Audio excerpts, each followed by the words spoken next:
Vi har omkring en tangent og en sekant på en parabel.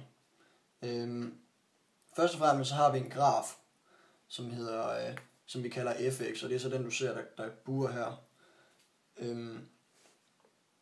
Tangenten er en ret linje, som berører parablen i et punkt, hvilket så er det punkt, jeg har der, som vi kalder fx0 og x0 på henholdsvis x- og y-aksen.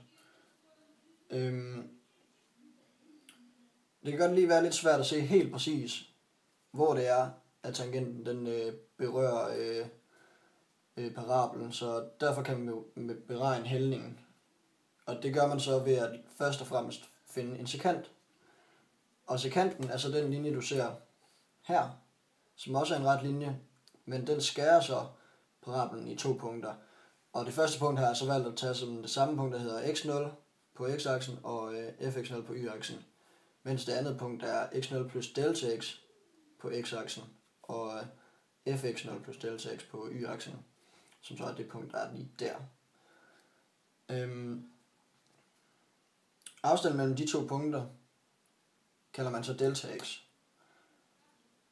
Og for at finde hældning på linjen, så skal man bruge en formel, og den formel er den der formel, som hedder a lige med y2 minus y1 divideret med x2 minus x1. Og den er så skrevet om til, at den hedder det her, altså a lige med fx0 plus delta x minus fx0 divideret med x0 plus delta x minus delta x.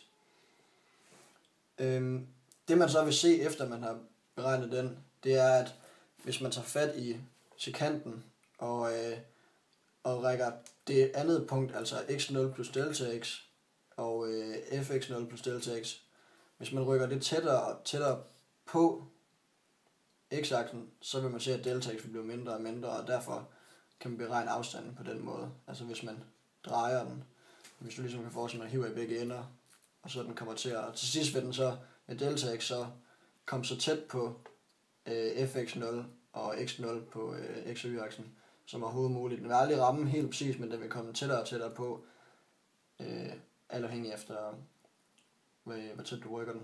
Men ja.